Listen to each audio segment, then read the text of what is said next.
Jaram hino ɗo taarika fiima antu heɗito moƴƴa. Gonɗinal annabi Isa hisinay laana ndiyan kan darike ka pence.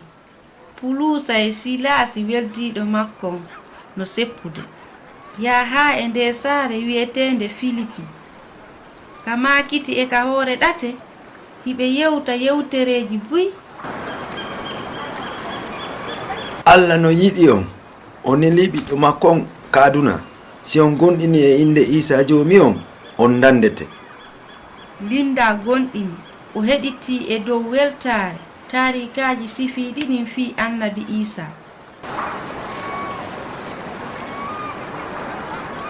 Woɓɓe goo no moni hiɓe sonka wiya ɓe murtinay woni jama on men faalaaka heɗitaade ɗum yaltineɓe ɗo. ɓe bugiɓe kaaƴi.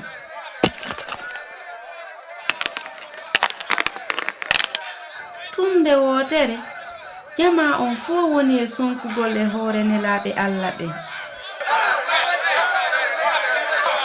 Yimɓe goo monino ɓe seeki coñci Pulusa e Silasi ɗin ɓe focci ɓe.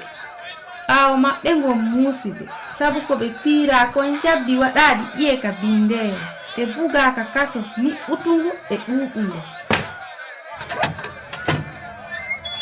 Ka aynooɓe kaso ngon ɓen dumbi koyɗe maɓɓe ɗen e juuɗe maɓɓe ɗen.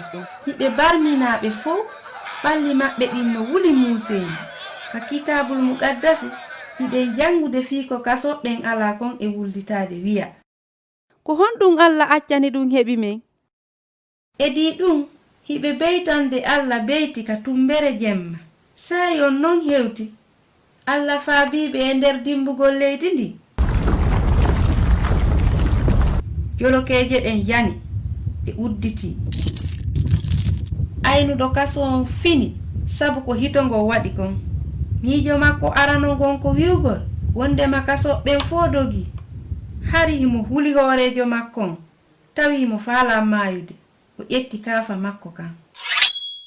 Habbo wota waɗi to bone wo men fo meɗen ɗo. Tigi goto dogaali himo jiɓi aynowo kaso on yani yeeso Pulusa. Ko honɗum mi waɗata fiyo mi dande. Ana waɗuɗo hay hunde annabi Isa waɗanima fo. Gomɗine Isa jomi on ɗum on dandete. Ko non ɗum weliri fi aynuɗo kaso on gonɗini o wattita o waɗitali kasoɓɓen bone hankadi kono o okkori ɓe ko ɓe ñaama o sellinani ɓe barmeji maɓɓe ɗin. Bimbi mum ñawowo on immini woɓɓe haa e aynuɗo kaso on o wiimo yo accitu kasoɓɓen ɗiɗo. Ɓe ari kamɓe tigi ɓe toriɓe yaafuye fii jikku maɓɓe bonɗo on telemma Pulusa e Silasi.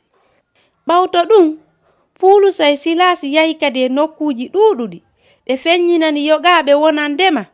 Gomɗine Isa jomi on ɗum on dandete henno ɗon gurdan pomayanke janɗan. Ko Husainatu wonno e yewtude mi weltanike ma fii ko heɗitiɗa kon hiɗen e saayi.